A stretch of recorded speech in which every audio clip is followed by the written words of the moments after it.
నిజాంపేట మండల పరిధిలోని చెల్మిడ శ్రీ తిరుమల స్వామి బ్రహ్మోత్సవాలు జాతరలో భాగంగా 3వ రోజు రథోత్సవ కార్యక్రమాన్ని చేపట్టారు. ఈ సందర్భంగా వారు మాట్లాడుతూ తిరుమల స్వామి దేవస్థానానికి గ్రామానికి చెందిన మామిడాల జ్యోతి గిర్మయ్య దంపతులు ఆలయానికి నూతన రథాన్ని అందించారని, వారి కుటుంబ సభ్యులకు ఆ స్వామివారి అనుగ్రహం ఉండాలన్నారు. అలాగే శ్రీ తిరుమల స్వామి బ్రహ్మోత్సవాల్లో గోవింద నామస్మరణతో పురవీధుల గుండా తిరుగుతూ రథోత్సవ కార్యక్రమాన్ని ఘనంగా నిర్వహించామన్నారు. ఈ కార్యక్రమంలో భక్తులు అధిక సంఖ్యలో పాల్గొన్నారు.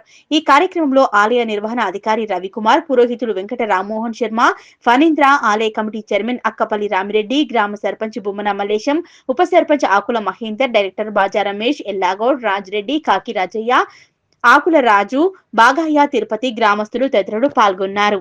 జయ శ్రీమన్నారాయణ.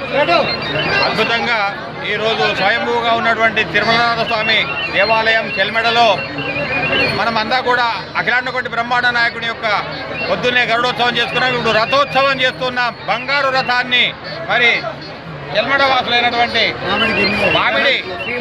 శ్రీమతి మామిడి జ్యోతి మరియు గిరిమయ్య గారుల దంపతుల యొక్క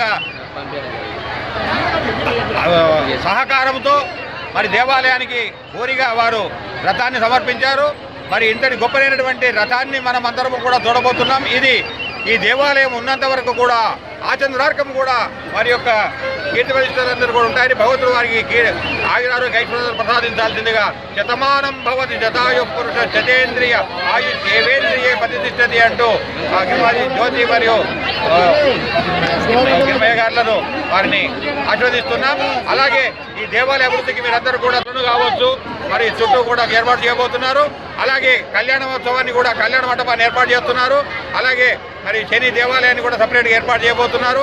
ఇక్కడ అన్నదాన సత్రాన్ని ఏర్పాటు చేయబోతున్నారు. ఈ విధంగా మీ పుట్టినరోజు కావచ్చు, మీ పెళ్లి రోజు కావచ్చు, శివాలయం సందర్భంగా కూడా 10,000 ఒకటి సమర్పించినట్టయితే మీ పేరు శాశ్వతంగా ఉండేలాగా ఇక్కడ చెక్కించబోతున్నారు. కాబట్టి భక్తులు ఈ విషయాన్ని గమనించి తప్పకుండా భూరిగా ప్రతినిత్యము అన్నదానం చేయాలని సంకల్పం ఉంది. ఇప్పుడు శనివారం చేయబోతున్నారు. కాబట్టి భక్తుల విషయాన్ని గమనించి దేవాలయ అభివృద్ధికి మనం సహకారం చేస్తే ధర్మో రక్షతి రక్షిత, ధర్మాన్ని ఎవరు కాపాడుతారో వారి ధర్మం తప్పకుండా కాపాడుతుందని శాస్త్రం. కాబట్టి ఈ తెలంగాణ స్వామి స్వయంభూ తెలంగాణ స్వామికి మీరందరూ కూడా సహకరించి దేవాలయ అభివృద్ధికి, తద్వారా సామాజిక అభివృద్ధికి, సమాజానికి కూడా ఉపయోగపడాల్సిందిగా విజ్ఞప్తి. జై శ్రీమన్నారాయణ.